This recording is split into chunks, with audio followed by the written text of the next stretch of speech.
कौन थे? Satvat Jagwani. All India rank 1 था Satvat Jagwani 2015। He was a very silent boy. वो बहुत ज्यादा इंटरैक्टिव नहीं था। क्लास में उसके 2-4 गिने चुने दोस्त थे। कभी भी ये नहीं बोलता था ये घटिया सवाल है, ये तो बोर्ड लेवल सवाल है, ये तो मैंने वहां कर लिया वहां कर लिया। नहीं, वो हर सवाल को बहुत अच्छे से देखता था, समझता था, चुपचाप बैठकर चीजों को समझता था, लिखता था। Companies offer higher package to the person from IIT। Why is that? Because एक बंदे ने मैकेनिकल किया, उसे जॉब कौन सी मिली? कंप्यूटर साइंस की। तो सर ये क्या मतलब? ये ऐसा होता है? हमने पढ़ा कुछ और वहां हम नौकरी किसी और चीज के लिए कर रहे हैं। हाँ, ऐसा भी होता है। क्यों? यानी जो बाहर का इंजीनियर 4 साल में सीखता है, वो एक IITian, एक मैकेनिकल इंजीनियर शायद 6 महीने में उतना या उससे बेटर सीख जाता है। सत्वत जगवानी की स्पेशलिटीज मैं आपको बता सकता हूं। पहली चीज, he was very neutral at every problem. कभी भी ये नहीं बोलता था ये घटिया सवाल है, ये तो बोर्ड लेवल सवाल है, ये तो मैंने वहां कर लिया वहां कर लिया। नहीं, वो हर सवाल को बहुत अच्छे से देखता था, समझता था, चुपचाप बैठकर चीजों को समझता था, लिखता था। ठीक है? हाँ, चीजों को समझता था, लिखता था। जहां जरूरत पड़ती थी नोट करने की, नोट करता था। जहां सुनना होता था, सुनता था। ही was a very silent boy. वो बहुत ज्यादा इंटरैक्टिव नहीं था। क्लास में उसके 2-4 गिने चुने दोस्त थे। ज्यादा बच्चे उससे, मतलब वो ज्यादा बच्चों में घुल मिलता नहीं था, थोड़ा सेपरेट और सेक्लूडेड रहता था। वो लगभग 5 से 6 घंटे क्लासेस के अलावा 5 से 6 घंटे पढ़ता था, है ना। पढ़ता उतना ज्यादा नहीं था, बहुत ज्यादा मेहनत, बहुत ज्यादा तो नहीं पढ़ता था, लेकिन 5 से 6 घंटे कम से कम इतना तो पढ़ता था। शाम को खेलता भी था। शाम को ही used to play also some time, for some time. शाम को खेलता भी था और चीजों को बहुत अच्छे से ग्रास्प, मतलब बहुत जल्दी जल्दी समझ आ जाती थी उसे चीजें, बहुत जल्दी जल्दी। वो अक्सर ऐसी प्रॉब्लम्स पर बोलता था जो गलत होती थी, नहीं तो वो चुपचाप बैठा रहता था। जैसे क्लास में पूछते थे, भाई ये वाला, कोई पूछे, टीचर पूछे ये वाला सवाल किसने किया, सब बच्चे जिसने भी कर लिया वो ऐसे कर, सर मैंने कर लिया, सर मैंने कर लिया। But he used to sit, आराम से बैठा रहता था। वो कभी ऐसे शो नहीं करता था, सर मैंने कर लिया मैंने कर लिया। नहीं, वो पता कब हाथ उठाता था? जब टीचर पूछे कितनों ने कर लिया ये सवाल, पूरी क्लास चुपचाप बैठी है ना, फिर वो कहता था सर मैंने कर लिया। तब अकेले का उसका हाथ खड़ा होता था। वो तब हाथ खड़ा करता जब बाकी सब आराम से बैठे रहते थे ऐसे ही। तब वो बताता था कि हाँ मैंने कर लिया ये प्रॉब्लम। ऑल इंडिया रैंक 1 था सत्वत जगवानी 2015। ये कौन थे? Satvat Jagwani, all India rank 1। मैं तुम्हें एक छोटा सा किस्सा सुनाता हूं जाते जाते। एक छोटा सा किस्सा सुनाता हूं कि वाई IIT में भी इंजीनियरिंग की पढ़ाई होती है, NIT में भी इंजीनियरिंग की पढ़ाई होती है, चिरकुट इंस्टीट्यूट्स में भी इंजीनियरिंग की पढ़ाई होती है। लेकिन फिर भी IITians की एक कहना चाहिए, when you become an IITian, तो दुनिया में इतनी इज्जत क्यों है? क्यों उनको इतने हायर पैकेजेस पर कंपनीज हायर करती हैं? Why is that?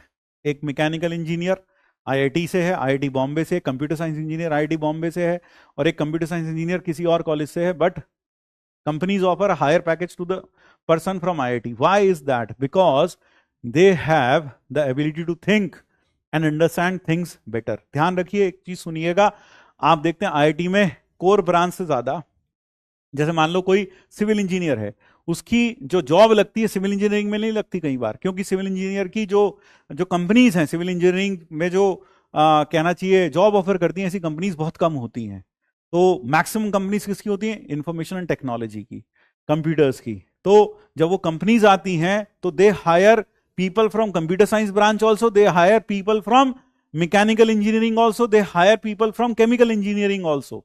अब आप लोग सोचेंगे कि केमिकल इंजीनियर, उसने केमिकल इंजीनियरिंग किया, लेकिन उसे जॉब किसकी मिली? कंप्यूटर साइंस के लिए। एक बंदे ने मैकेनिकल किया, उसे जॉब कौन सी मिली? कंप्यूटर साइंस की। तो सर ये क्या मतलब? ये ऐसा होता है? हमने पढ़ा कुछ और वहां हम नौकरी किसी और चीज के लिए कर रहे हैं। हाँ, ऐसा भी होता है। क्यों?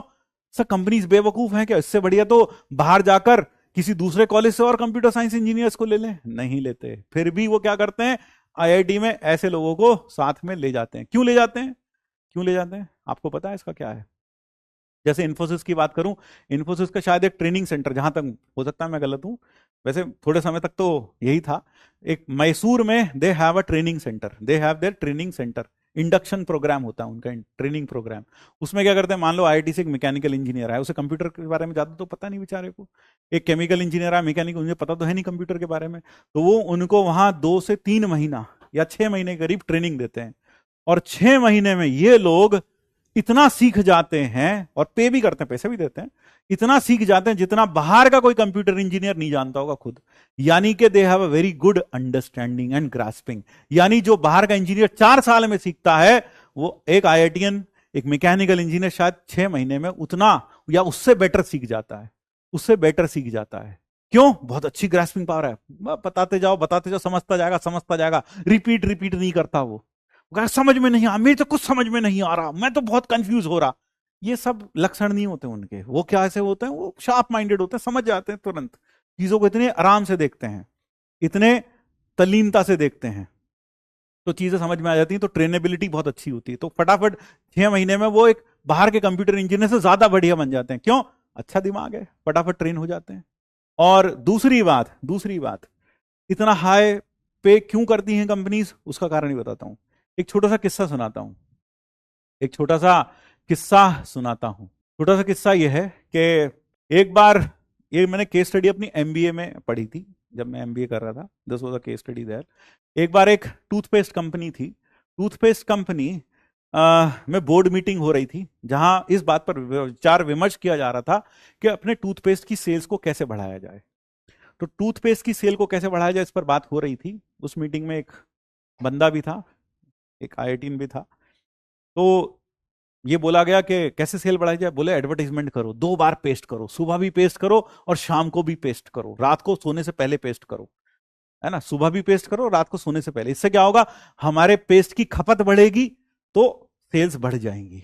हाँ, बोले ये तरीका अच्छा था, तो ये तरीका लगाया गया, सेल्स बढ़ गई। लेकिन फिर थोड़े समय के बाद सेल्स बढ़ते फिर कांस्टेंट हो गई। अब फिर दिमाग लगाया गया, फिर मीटिंग बुलाई गई कि अब सेल्स को कैसे बढ़ाया जाए।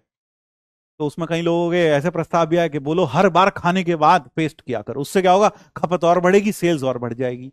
लेकिन इस बारे में, हाँ, लेकिन इस बारे में क्या हुआ, इस बारे में भी दिक्कत थी, क्योंकि हम ये नहीं कह सकते थे कि भैया हर खाने के बाद रोज ही पूरा दिन ही बच्चा आदमी एक टूथब्रश और पेस्ट लेके बैठा रहे, टूथब्रश करता रहे पूरा दिन, ये भी गलत था।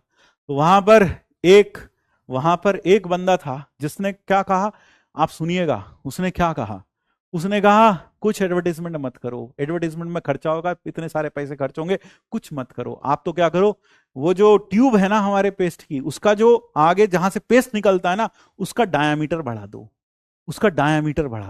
उससे क्या होगा।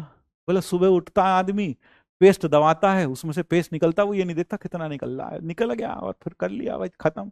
जब हम डायमीटर बढ़ा देंगे तो पेस्ट ज्यादा निकलेगा, जब पेस्ट ज्यादा निकलेगा खपत अपने आप बढ़ जाएगी, कुछ करने की जरूरत नहीं है, सिर्फ increase the diameter of the outlet. अब जरा सोचो, इस नोवल आइडिया से, इस out of the box thinking से कंपनी को मान लो 10 करोड़ का फायदा हुआ, 10 करोड़ का, 50 करोड़ का, कितने का फायदा हुआ मान लो, तो will it hesitate to give an IITian a package, जो आप सुनते हैं 2 करोड़, है ना, पता नहीं कैसे कैसे पैकेज आप सुनते हैं, तो वो सारे पैकेज देने में क्या कंपनीज को दिक्कत होगी? नहीं होगी। Out of the box thinking सोचते हैं, आउट ऑफ द बॉक्स सोच लेते हैं, नया सोचते हैं, ऐसा भी कर सकते हैं, ऐसा भी कर सकते हैं, वैसा भी कर सकते हैं। तो अक्सर बच्चे क्या होते हैं, अक्सर जो बच्चों की गुड ग्रास्पिंग पावर होती है, चीजों को फटाफट समझते हैं, एनालाइज करते हैं, है ना, एक बार में इतनी फोकस्ड होकर पढ़ाई करते हैं कि उन्हें एक बार में चीजें समझ में आ जाती हैं, बार बार रिपीट नहीं होता। दूसरा क्या, कुछ नया सोचते हैं, ये सवाल कुछ नए तरीके से करते हैं। इसलिए जो ऐसे बच्चे होते हैं, जब हम सवाल 3, 4, 2 तरीके से करते हैं, then they really love it. और जो मूर्ख होते हैं वो कहते हैं हाँ हाँ हम तो कंफ्यूज हो गए, 2 तरीके क्यों बता दी, तीसरा क्यों बता रहे, हम और कंफ्यूज हो गए। तो जो गधे होते हैं वो क्या होते हैं, कंफ्यूज हो जाते हैं। लेकिन जो अच्छे बच्चे होते हैं, जो आईआईटी में जाने लायक होते हैं, वो क्या होते हैं, वो जब out of the box thinking चाहते हैं, उन्हें कुछ नया सीखने को मिलता है। अच्छा ये ऐसा भी सोच सकते थे, अरे वाह क्या सोचा यार, मजा आ गया। तो ऐसा वो खुद भी सोचते हैं, सोचने की कोशिश करते हैं। How to increase grasping power, बेटा जब किसी चीज को सुनो और देखो, सारी डिस्ट्रैक्शन से दूर होकर आप उस चीज को सुनो और ध्यान लगाकर सुना करो। ऐसा नहीं कि पीछे मम्मी बुला रही है, तुम भी जा रहे हो, हाँ मम्मी 2 मिनट आ रहा हूं मम्मी, और यहां पढ़ाई कर रहे हो। नहीं, कोई डिस्ट्रैक्शन नहीं होनी चाहिए, फोकस्ड होकर पढ़ाई करो। इनफैक्ट इतना डूब जाओ पढ़ते हुए कि आसपास का शोर भी तुम्हें सुनाई ना दे, उस लेवल तक डूब जाओ चीजों को पढ़ने में। ठीक है, थैंक यू, जय Shri Krishna, Radhe Radhe, thank you and bye bye, thank you.